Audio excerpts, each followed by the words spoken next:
लश्कर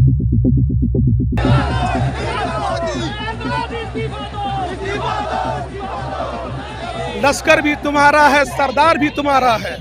लश्कर भी तुम्हारा है, सरदार भी तुम्हारा है। तुम सच को झूठ लिख दो, ये अखबार तुम्हारा है। इस दौर के फरियादी जाए तो कहाँ जाए, अदालत भी तुम्हारा है और सरदार भी तुम्हारा है। ये निकम्मी सरकार को इस्तीफा देना होगा। और आज मोदी की तानाशाही का अंत हो गया आज। अरे यहाँ तो सारे चोर बैठे हुए हैं, लोकतंत्र कैसे चलेगा?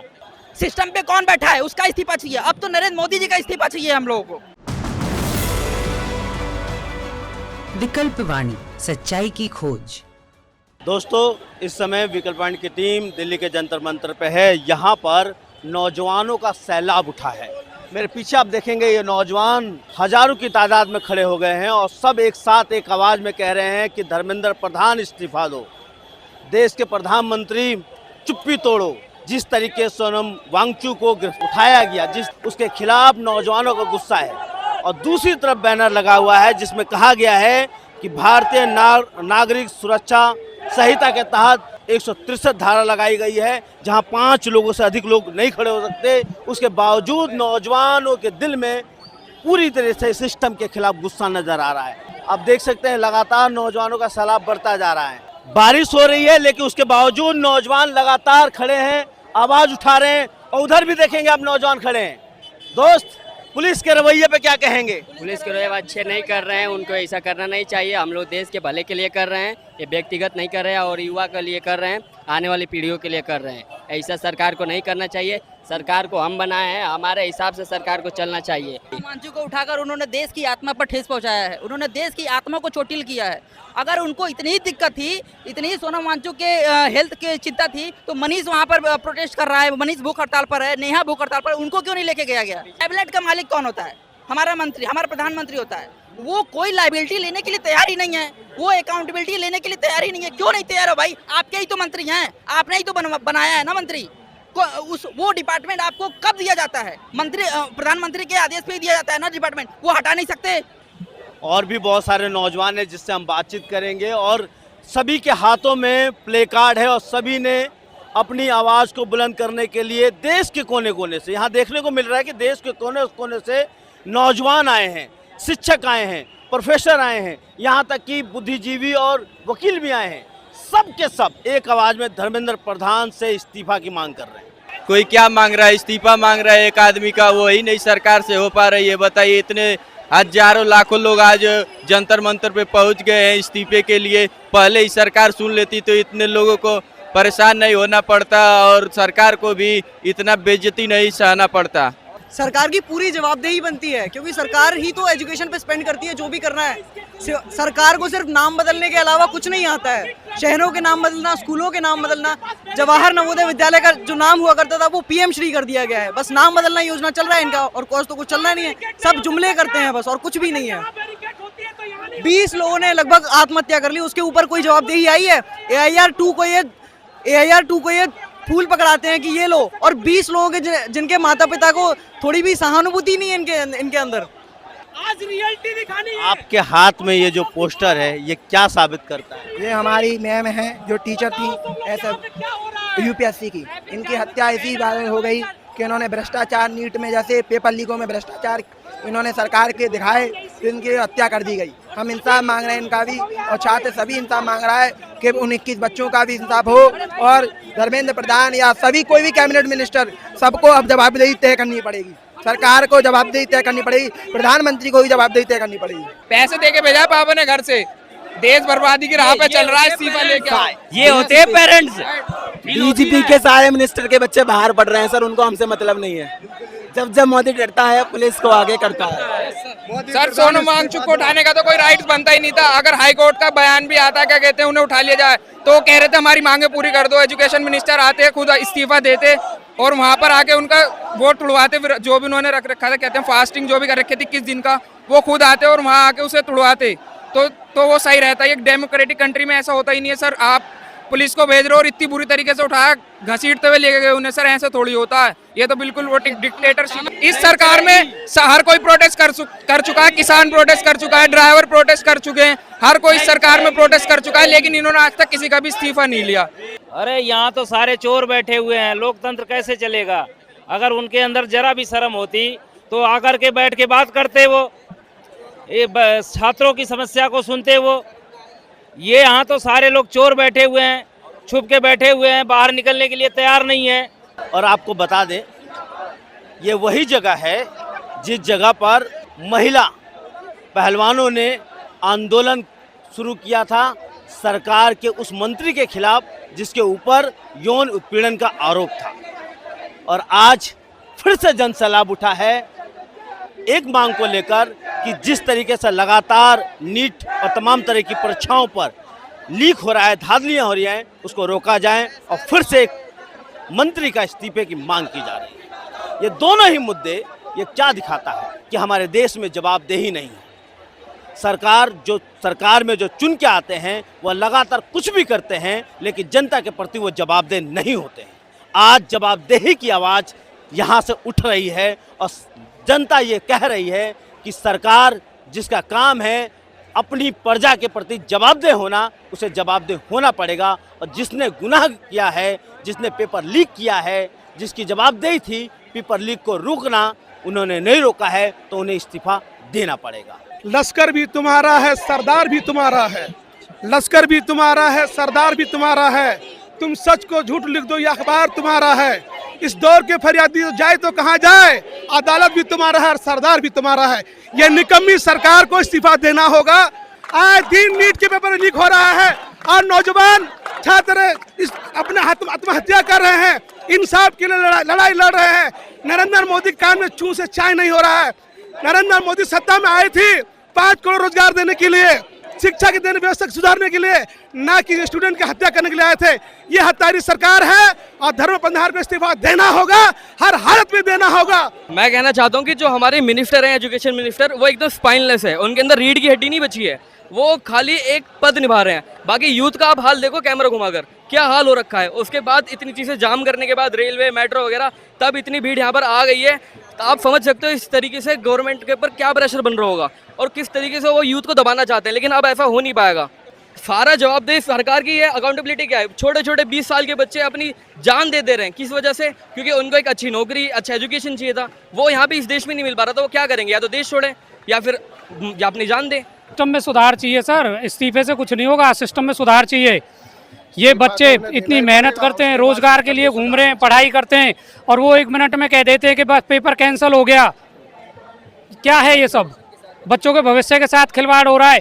पेरेंट्स जैसे तैसे मेहनत करके अपना घर खेत गिरवी करके बच्चों को पढ़ा रहे हैं, कोचिंग सेंटरों को ये बंद कर रहे हैं। ये इन्हें सिर्फ घंटा चाहिए, मंदिर मस्जिद चाहिए, लोगों को भड़काना है, लड़ाना आपस में। सरकार को जनता के प्रति जवाबदेह होना चाहिए, बिल्कुल जवाबदेह होना चाहिए। लोकतंत्र है यहाँ, लोकतंत्र है, राजतंत्र थोड़ी है भाई। राजतंत्र थोड़ी है, बिल्कुल जवाब देना चाहिए। सरकार का जवाबदेही बनती है। अगर कोई भी एक सिंगल पर्सन भी परेशान है तो उसके प्रति सरकार की जवाबदेही बनती है। और यहाँ तो फिर इतने सारे लोग, लाखों की संख्या में लोग आए हैं, तो इनकी जवाबदेही सरकार की बिल्कुल बनती है और सरकार को जवाब देना चाहिए कि सरकार की जवाबदेही जनता के प्रति होनी चाहिए। यही आप कहना चाहते हैं? बिल्कुल बिल्कुल होनी चाहिए सर, यही मोटिव है सर। जवाबदेही तो होनी चाहिए कम से कम। वो आदमी 21 दिन 22 दिन से भूखा बैठा हुआ है, एक दिन पूछने तक नहीं आए, जबरदस्ती उठा के लेकर जैसे वो कोई बोझ है या कुछ सामान है। कहा जाता है ये दुनिया का सबसे बड़ा लोकतंत्र है, जहां लोग अपनी आवाज़ें उठा सकते हैं, जहां लोग अपनी आवाज़ों को बुलंद कर सकते हैं, जहां लोग अपनी मांग उठा सकते हैं। वहां पर सरकार जबरदस्ती लोगों को रोक रही है, कहीं बैरिकेटिंग लगाकर, कहीं मेट्रो को स्टेशनों को ब्लॉक करके और कहीं इंटरनेट जाम करके। तो क्या दिखता है? ये दिखता है कि ये दुनिया का सबसे बड़ा लोकतंत्र सिर्फ कागजों में है, ज़मीनी स्तर पे है नहीं। अलग अलग तरीके के लोग प्रोटेस्ट कर रहे हैं, यहाँ पे आवाज़ बुलंद कर रहे हैं, कहीं गीत हो रहा है और कहीं पे ये जो कूड़ा उठाकर सेवा की जा रही है और आवाज़ बुलंद की जा रही है। यहाँ पे कुछ लड़कियां हैं जो गाना गा रही हैं। मिलते हैं कंधे कदमों से कदम मिलते हैं, जब चलते हैं हम में से तो दिल दुश्मन के हिलते हैं। धर्मेंद्र प्रधान का इस्तीफे की मांग कर रहे हैं, सरकार की जवाबदेही की मांग कर रहे हैं, लेकिन जिस तरीके से मेट्रो बंद है, बैरिकेडिंग की गई है, इस पे आप क्या कहेंगी? सब बिल्कुल गलत है। हम बिल्कुल शांतिपूर्ण तरीके से प्रोटेस्ट करना चाहते हैं और प्रोटेस्ट करना हमारा अधिकार है, संविधान में भी ऐसा लिखा है। कोई भी यहाँ पे हल्ला दंगा नहीं हो रहा है, सब पीसफुल तरीके से ही कर रहे हैं, तो बिल्कुल बैरिकेड हटा देने चाहिए और हमें प्रोटेस्ट करने देना चाहिए। आज पुलिस क्या कर रही है? जितना दिल्ली पुलिस लगी हुई, शायद अगर हथियारों को पकड़ती, रेपिस्ट को पकड़ती तो इन लोगों को इंसाफ मिलता है, लेकिन क्या कर रहे हैं? ये नौजवानों को रोकने के लिए पुलिस लगाई गई है। यही दिल्ली पुलिस की निकम्मी सरकार है। और ये बताना चाहते हैं केंद्र की मोदी सरकार को, जिस जनादेश के साथ आपको ये जनता ने आपको सत्ता में बैठाया है, यही जनता आपको सत्ता से बेदखल करके यहाँ से बाहर भेजेंगे। ये पूरा ये आज युवाओं के अंदर एक आक्रोश है, जुनून है। और ये जितने लोग देख रहे हैं, ये गौरववादी नहीं है, ये सब इनकलाबी लोग हैं और सब इनकलाब जिंदाबाद का नारा लगाकर संसद भवन में खून करेंगे और इस देश की व्यवस्था को बदलेंगे। और जो राज्य आज शिक्षा व्यवस्था में जो गिरावट आई है, निश्चित रूप से इसमें बदलाव आएगा। धर्मेंद्र प्रधान को इस्तीफा देना होगा तो देना होगा। सरकार सोचती है कि उन्होंने मेट्रो बंद कर दी, रोड बंद कर दिया और चारों तरफ से ये नेट बंद कर दिया, ये लोग यहाँ घूम फिर के चले जाएंगे। ऐसा कुछ नहीं है, यहाँ डटे हुए हैं लोग, परेशान हैं पूरे। यहाँ से न्याय लेकर ही जाएंगे। जिस देश के शिक्षा मंत्री धर्मेंद्र प्रधान जी हैं, उनके बच्चे विदेशों में पढ़ रहे हैं, क्या उन्हें अपने देश की शिक्षा पे भरोसा नहीं है? उन्हें अपने आप पे भरोसा नहीं है क्या है ये सिस्टम? इतना करप्ट सिस्टम हो रखा है, जहाँ देखो वहाँ धांधली चल रही है। अभी मैं आगरा से आया हूँ, आगरा में फतेहपुर सीकरी के राजू चार है जो सांसद है, उन्होंने यूपी पुलिस की सीट को 15-15 लाख रुपए में बेचा है। बीजेपी सरकार सिर्फ गरीब लोगों को खून चूसने में लगी है, हम लोगों को कॉकरोच बना दिया। हम कॉकरोच है? हम कहाँ से कॉकरोच दिखाई देते बीजेपी सरकार को? मैं तो इस बीजेपी सरकार का खुलेआम विरोध करता रहूंगा, खुलेआम विरोध करूंगा। जो सरकार सिर्फ गरीबों का खून चूसने में लगी हो, वो सरकार गरीबों के हित की कहाँ से हो जाएगी? जिस सरकार में शिक्षा को महत्व नहीं दिया जाता है। 2047 में विकसित भारत का इन्होंने संकल्प लिया है। अब जब देश का युवा ही सड़कों पे बैठ रहा है, बताओ कैसे बनेगा विकसित देश?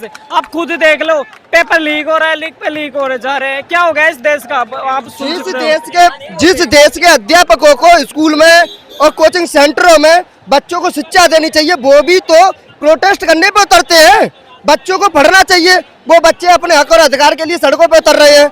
क्या है? सरकार जवाबदेही नहीं है इस चीज की, सरकार को जवाब देना चाहिए।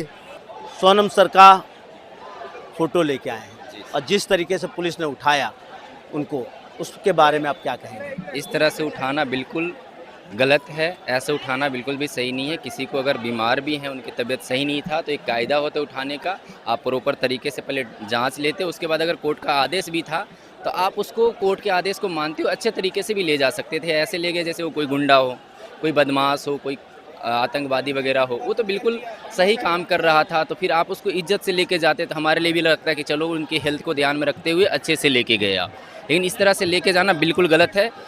इन नौजवान की बातों में एक बात जोड़ूं, सुप्रीम कोर्ट का यह आदेश था कि हर एक व्यक्ति के जीवन बहुत अनमोल है, लेकिन सुप्रीम कोर्ट को यह भी सोचना चाहिए कि जिन बच्चों ने आत्महत्याएं की हैं पेपर लीक की वजह से, उनका जीवन अनमोल नहीं है?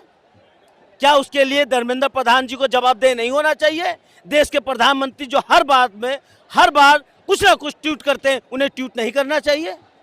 ये सवाल तो उठता है ना। हाँ, एक बात और है, ये सिर्फ हम यहाँ अकेले नहीं आए, हमारे पास कम से कम 1000 बच्चे ऐसे जिनका रिटेन हमारे पास है, उनके साथ हम यहाँ आए हैं, उनके मैसेज को लेकर, बातों को लेकर आप पहुँचे। कहाँ से आए हैं सर आप? मैं कैथल हरियाणा से आया हूँ सर। ऐसे बेसिकली मैं पटना से हूँ, लेकिन यहाँ पे एजुकेटर हूँ, मैं जेईई और नीट के बच्चों को पढ़ाता हूँ।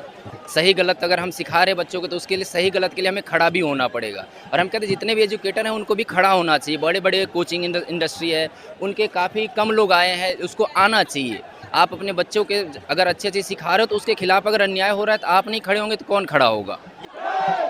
दोस्तों, अभी देश के कोने कोने से आए छात्र इस समय पार्लियामेंट की तरफ कूच कर चुके हैं। कुछ लोग हैं जो असामाजिक तत्व हैं, जो पूरी रैली को खराब करने की कोशिश कर रहे हैं, और दूसरी तरफ पुलिस ने आंसू गैस छोड़ दिया है। उस तरफ आंसू गैस है, इस तरफ असामाजिक तत्व पूरे इस रैली को, शांतिपूर्ण प्रदर्शन जो चल रहा था सुबह से, उसको खराब करने की कोशिश की जा रही है। जिस तरीके से आंसू गैस छोड़ा जा रहा है, ये मैंने खुद ने फेस किया है, पूरा चेहरा जल रहा है, सांस नहीं ले जा रही है अंदर से, और आंसू आ रहे हैं बहुत तेज, जलन मच रही है, अंदर तक जलन मच रही है। देख सकते हैं कि आंखें लाल हो चुकी हैं। ये पूरी डिक्टेटरशिप है, आखिरकार हम बच्चे ही तो हैं, स्टूडेंट्स तो हैं, हमने कुछ गलत तो नहीं मांगा। क्या नीट का पेपर लीक नहीं हुआ था? क्या पेपर लीक नहीं हो रहे हैं? अगर ये सब हो रहा है तो क्या किसी भी एक पर्सन की रेस्पॉन्सिबिलिटी नहीं बनती कि एटलीस्ट आके बात कर ले? ये कौन सा तरीका है? ये सब लोग क्या अपनी मर्जी से इकट्ठे हुए हैं? इनको पढ़ाई नहीं करनी, क्या नहीं करना है? लेकिन जो सरकार इतने मजबूर कर दे इंसान को, जो एक सुसाइड कर रहे हैं लोग, उसके बाद यहाँ के मर जाएं चाहे सुसाइड करके मर जाएं, क्या फ़र्क पड़ रहा है? यही है ना, इसमें डेमोक्रेसी कहाँ बची है? जो सत्ता के घमंड में इतने चूर हो चुके हैं, जो लोग, जिनको ये तक फील नहीं हो रहा कि बच्चे पे क्या बीत रही है। हम क्या ये लोग क्या आतंकवादी हैं जो इन पे गोले चला रहे हैं? लोग आंसू गैस के गोले चला रहे हैं, उधर से बम फोड़ रहे हैं, क्या है ये? दोस्तों, राज्य और उसकी सरकार द्वारा इस शांतिपूर्वक प्रदर्शन में आए नौजवानों पर पुलिस द्वारा लाठीचार्ज करवाना, आंसू गैस के गोले छोड़कर इन नौजवानों की आवाज़ को दबाना जायज़ माना जा सकता है? नहीं, बिल्कुल नहीं। ये नौजवान क्या मांग रहे हैं? वे अपने ही देश की सरकार और अपने ही शिक्षा मंत्री से बार बार परीक्षाओं में होने वाली धांधली के लिए जवाब मांग रहे हैं। ये नौजवान उस मंत्री और उन अधिकारियों से हिसाब मांग रहे हैं जिनकी जिम्मेदारी थी नीट और अन्य परीक्षाओं को सुरक्षित आयोजित करना, लेकिन उनकी लापरवाही से बार बार परीक्षाओं में धांधली हुई है, जिसकी वजह से नौजवानों ने आत्महत्याएं करने को मजबूर हुए हैं। मगर इन नौजवानों से प्यार से बात करने की बजाय, इस समस्या का समाधान निकालने की बजाय सरकारी आदेश पर पुलिस नौजवानों पर लाठीचार्ज कर रही है और आंसू गैस के गोले छोड़ रही है। सरकार और पुलिस की जिम्मेदारी देश के नौजवानों और आम लोगों की सुरक्षा करना है, ना कि उनकी आवाज़ों को लाठी और आंसू गैस से दबाना। इसके बारे में आप क्या सोचते हैं, आप क्या समझते हैं? कमेंट कीजिए और देखते रहिए विकल्प वाणी, सच्चाई की खोज।